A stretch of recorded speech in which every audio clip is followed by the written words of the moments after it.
This is a Range Rover Sport. Now, that's actually selling this particular model a bit short because this is actually a fully kitted, facelifted SVR. Now, it doesn't matter whether you're looking to buy a pre-facelift, a facelift, petrol or diesel. I'm going to cover all the common problems and show you everything that you need to check. Let's go.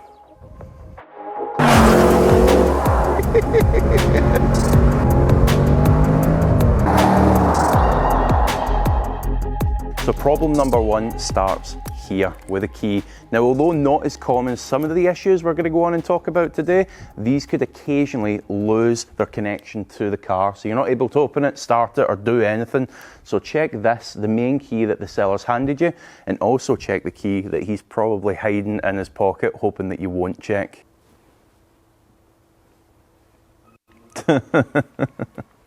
So once we've established that the key actually works, next problem is the door handle itself. There could be a problem with the latch in here and the car would either look like it's locked but the handle would still open or just refuse to lock altogether. So try locking and unlocking the car a couple of times. Now, as for the boot, here's one thing to check. Close it over and make sure that when it closes, it does so fully. Sometimes these could lose their alignment a little bit and wouldn't sit flush. Now, I'll let you into a little secret here. It's not that hard a fix. These can be realigned. Anyone familiar with these cars should be able to do it for you, but bring it up with that seller, bring it into the negotiation and save yourself a little bit of money.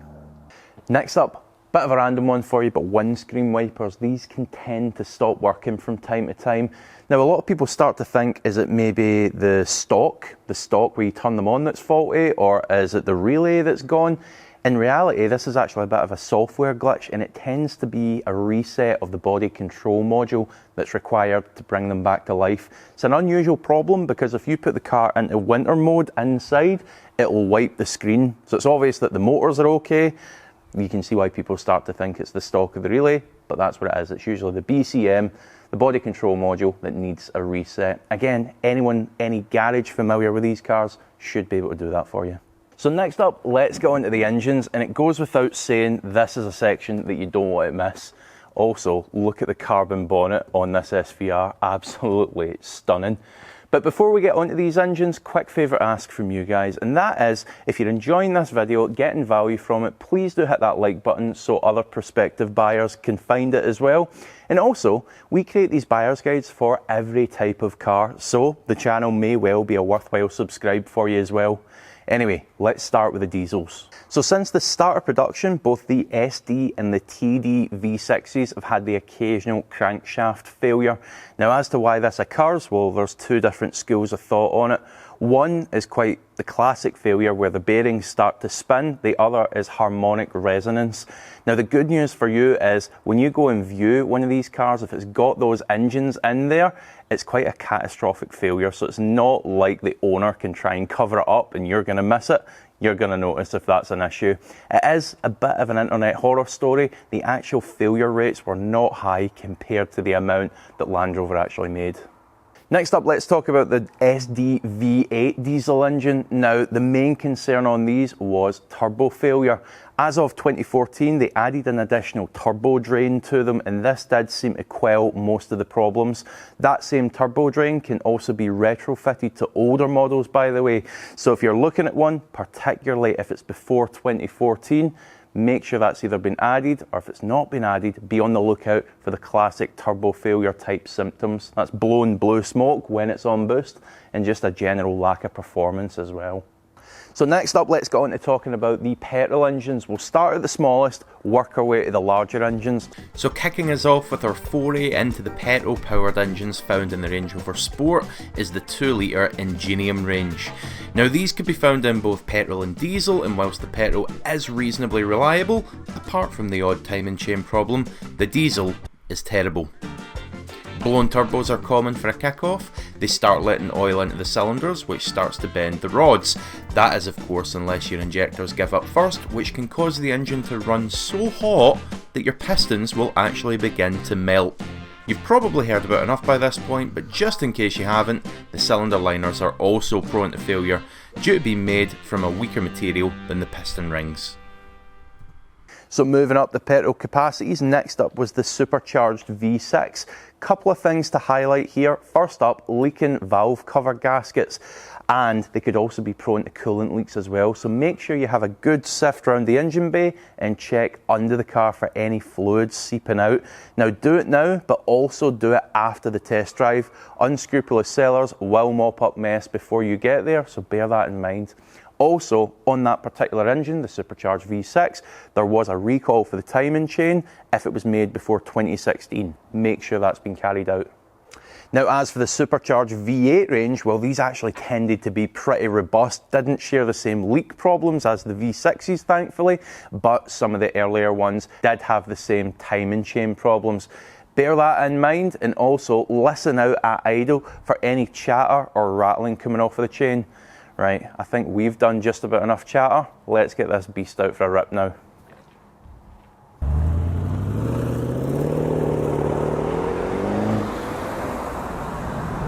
You're right, it's because the car is so big. It's strange that it can accelerate like that.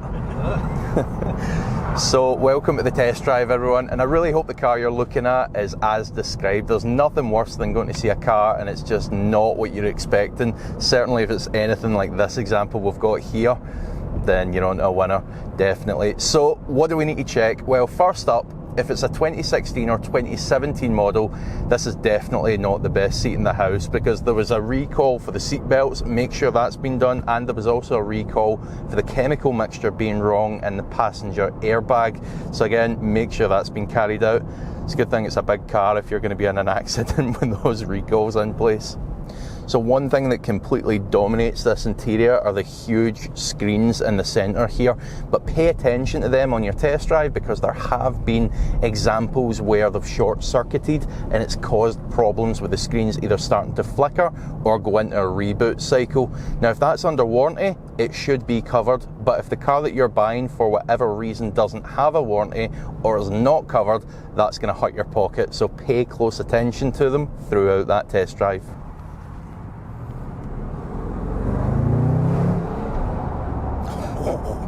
Does have some rip to it.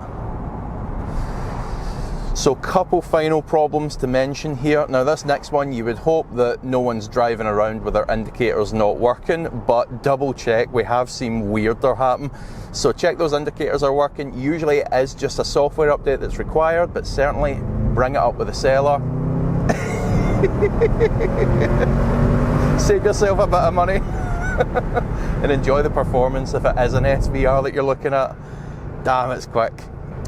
And final thing to mention, when you get back from this test drive, remember to have a quick sift under the car to make sure there's no leaks, fluids, oils, coolant, anything like that. Make sure you pick up on that, because anything has got the potential to be really expensive on a car like this. And also the air suspension system, test that a couple of times, get it fully up and fully down. Pay attention to anything that's shown on the dash. Now good luck with finding your perfect SVR, but don't click off of this video yet. Hang around and see how it scores on a reliability leaderboard. So how do we score the Range Rover Sport on a reliability leaderboard then? Well, the thing is, it's one of these cars that is going to depend heavily on the engine and year that you choose. An early TD V6, for example, is much more likely to give you more problems than if you're buying a pretty much brand new SVR, of course. So we need to give it a general rating. Before I do that, also bear in mind that we do this with every type of car. So it's not like we're picking on one particular kind. Also not saying you're going to have all these problems, but it pays to be aware of them when you're going to buy a used example. Now, all of that aside, we score the Range Rover Sport a very respectable 7 out of 10. Now, thank you so much for watching. Please do hit that subscribe button, and we'll see you next time.